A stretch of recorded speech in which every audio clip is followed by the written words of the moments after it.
Mara ya mwisho walikuwa wanasemezana kwamba ni vipi mwenyekiti wa vilabu barani Afrika Engineer Hersi Said hajawapongeza kwa kufika fainali.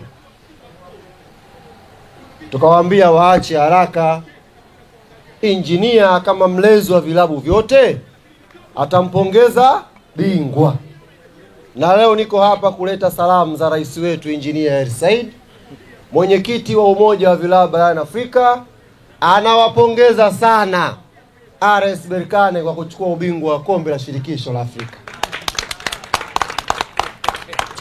Naomba nirudie hapo. Mwenyekiti, malaika walikuwa wanataka kusikia salamu za engineer. Naomba niwape hapa. Mwenyekiti wa umoja wa vilabu barani Afrika Engineer Hersi Said anawapongeza sana klabu ya RS Berkane kwa kuchukua ubingwa wa kombe la shirikisho Afrika. Yeye kama mwenyekiti ameenjoy na anawapongeza. Kwa hiyo kama kuna timu inataka salamu za hongera za engineer, chukueni kombe.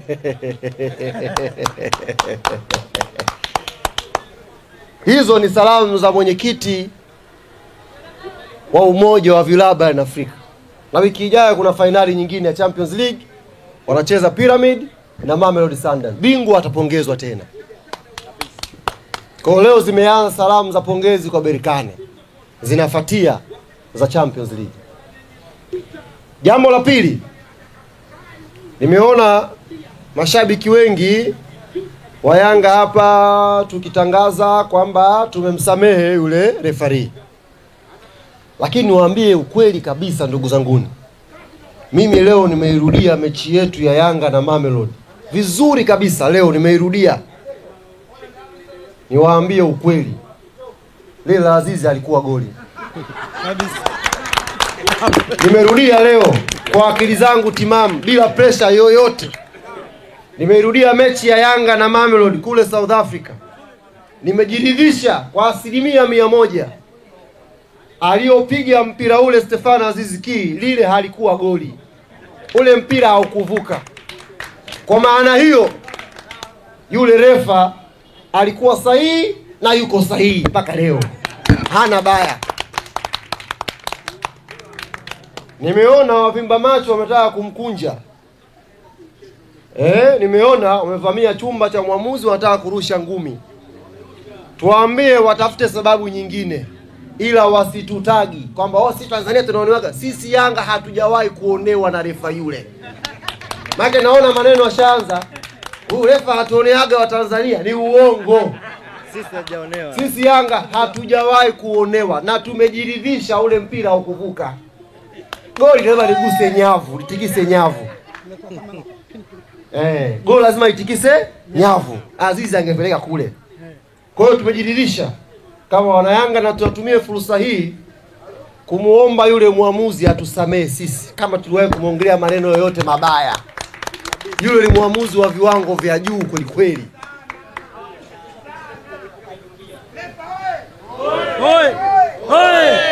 Refa oye! Atusamee.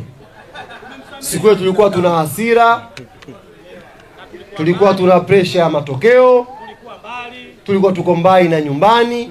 Au waje ukiona tuliyozungumza mengine hayo, atusamee tu. Lakini kiukweli wa Tanzania hatujawahi kuonewa na yule refa. Lile halikuwa goli. Kwa hiyo asitutagi mtu kwenye mazungumzo yake kwamba sisi na Yanga tumeonewa, ni uongo. Sisi Yanga hatuna shida na muamuzi yoyote yule aliyechezesha michuano ya Afrika. Hilo ni jambo la pili ambalo nikasema ni vizuri niliweke wazi hapa, Watanzania wapate kufahamu.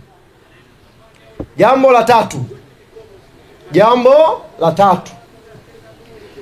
Jana tumeshuhudia uhuni mkubwa ukifanywa na baadhi ya wahuni pale kwenye uwanja wa New Amani Complex. Hawa baadhi ya wahuni walirikodiwa wakiwafanyia vurugu, wakiwavua jezi zenye thamani zaidi duniani, jezi za klabu ya Yanga, baadhi ya watu waliokuwa wamezivaa. Lakini wakaenda mbali zaidi, hawa watu waliovaa jezi za thamani zaidi duniani wakawa wanatolewa nje ya uwanja wasiangalie fainali. Tumie fursa hii kuanza kuwaambia vitendo hivi sisi kama viongozi wa klabu ya Yanga vimetusikitisha sana. Na tunavilaani. Kwa sababu sisi tunaamini kwenye uungwana kwenye mchezo wa mpira wa miguu. Hivyo tunaziomba mamlaka zote ambazo zinahusika. Sababu video zipo. Watu hawa waliofanya ule uhuni wachukuliwe hatua kali na iwe fundisho kwa watu wengine. Lakini neno langu kwa mashabiki wa Yanga ambao jana wamekumbana na kadhia hiyo, kwanza tuwape pole. Tunafahamu mlisafiri wengine kutoka mbali, kakata viingilio, ile ni mchezo wa fainali. Sio mchezo wa mtu, ni mchezo wa kafu. Kila mtu ana haki ya kuangalia ule mchezo. Kwa hiyo tuwape pole.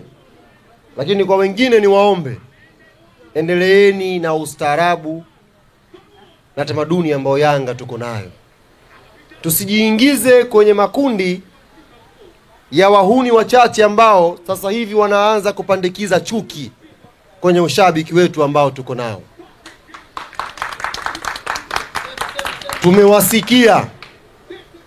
Tumewasikia wakiongea bila wasiwasi, wakitishia watu maisha. Tumewasikia bila wasiwasi wakitangaza misiba kwa watu, na sio tu watu, na familia. Sisi tulistaajabu sana kuona mtu sijui ana mamlaka. Maana tumeshindwa, tumekaa kimya, hatujui mtu ana nguvu gani. Hatujui wenzetu wana mamlaka yapi. Mpaka unasimama mbele ya hadhira unatangazia watu utawazika Mwanakwereke, wengine utawazika Kisutu. Hatujui wenzetu nguvu hiyo wanatoa wapi. Lakini niwaombe wana Yanga, sisi tusiingie kwenye hizo chuki za kipuuzi. Tulinde utamaduni na desturi yetu ya uungwana, kama ambavyo waasisi wa klabu hii, wazee wa klabu hii, wakubwa wetu na sisi na wadogo wetu watakaokuja kuishangilia klabu hii. Yanga kwanza ni ustaarabu. Nimeona kwenye magrupu ya WhatsApp watu wana hasira kweli kweli, wakipania kulipa kisasi. Nisiwe mnafiki, nimeona watu wakipania kulipa kisasi. Lakini kama kiongozi wenu nipo hapa kuwaomba, futeni hayo mawazo. Futeni hayo mawazo, tubakini kwenye utamaduni wetu, na itakapokuja mechi nyingine ya kimataifa kama zilizopita, kama una jirani yako mualike aje kuitazama Yanga apate burudani. Kama kwenye timu yako unaye Pacome Zouzoua, unaye Prince Dube, huwezi kuwa na wasiwasi wa kumwalika mtu aje angalie burudani. Naomba nirudie hapo. Kama kwenye timu yako, timu yoyote tu ile duniani, una mchezaji kama Max Nzengeli, una mchezaji kama Faisal Salim, huwezi kuwa na wasiwasi kualika mashabiki waje waenjoy burudani. Hadi kweli hata kule Chamazi watu wanaenda kuangalia Azam bwana. Yes. Ukishakuwa na timu nzuri, huwezi kuwa na mashaka huyu akija sio itakaje kuaje. Shabiki jukwani anakuhujumu nini, wewe timu huna? Timu huna. Unaanza kutengeneza vikwazo. Ndio maana narudia tena, ndio hapo umeweka msisitizo hapo. Kama una wachezaji wazuri kama Pacome, timu yako ina Max Nzengeli, timu yako ina Jibril Sila, timu yako ina Faisal Salim, timu yako, nyewe mnashangilia nini? Timu yako ni nzuri. Kwa sababu nchi hii hata pale Azam watu wanaenda kuangalia mechi. Uongo kweli? Si mnaenda Chamazi kuangalia Azam? Mlishawahi kufanywa fujo? Kwa sajilini wachezaji wazuri kwa 2-2 kwa 2-2.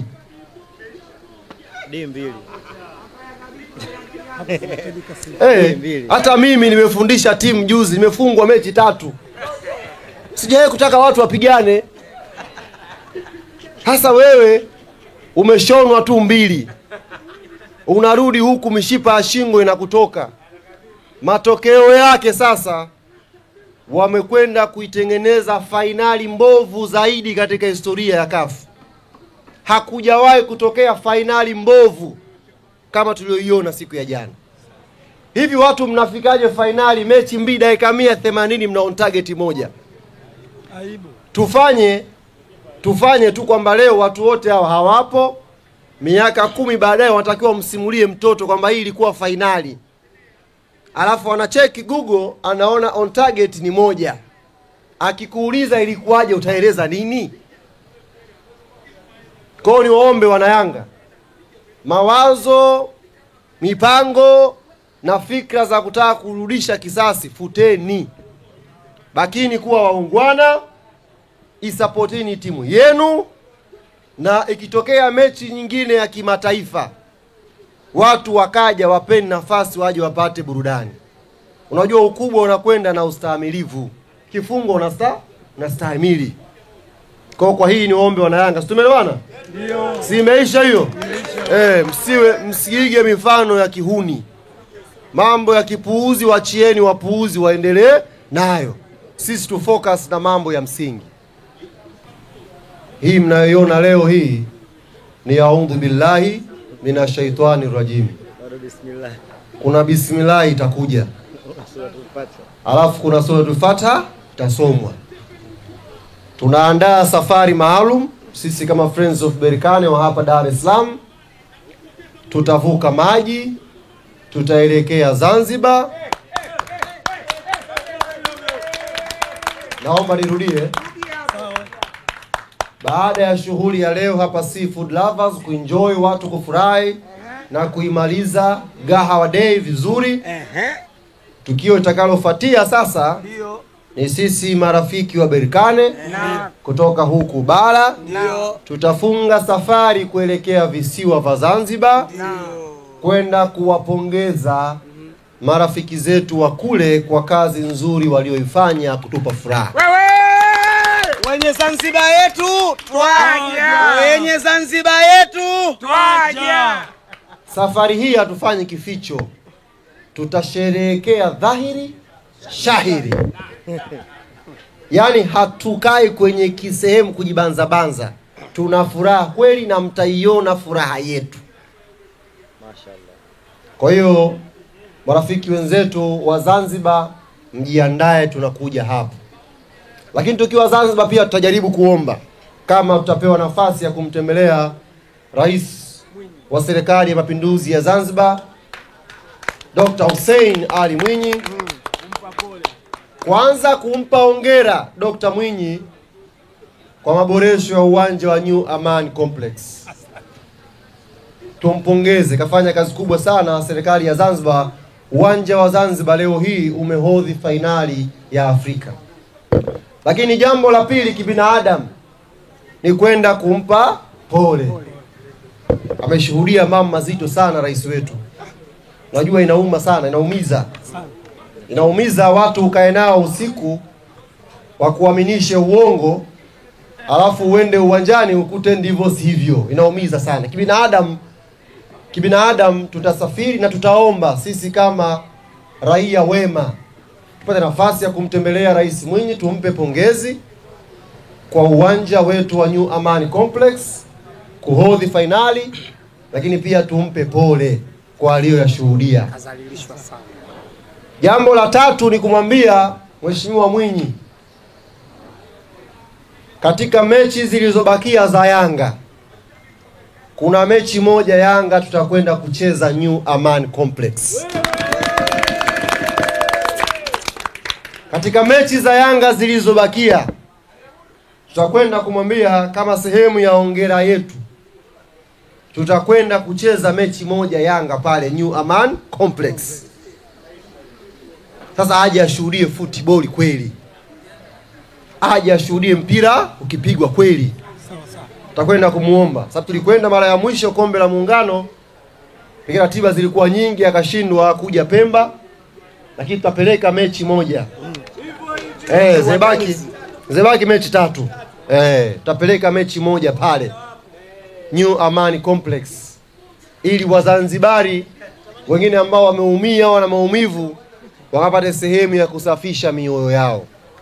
Zanzibar oye! Zanzibar oye! Zibakia 3 kwa sababu tuna mechi 2 ya ligi na tuna fainali. Au mpaka nzitaje? Tuna mechi na Prison, tuna mechi na Dodoma Jiji na tuna fainali na Singida Black Stars. Simeelewa? Wamefungwa bwana. Takubeba. Kwa hiyo Wazanzibari wajiandae kupokea Yanga Afrika itakuja hapo kuwagea burudani. Burudani inayostahili viwango vikubwa.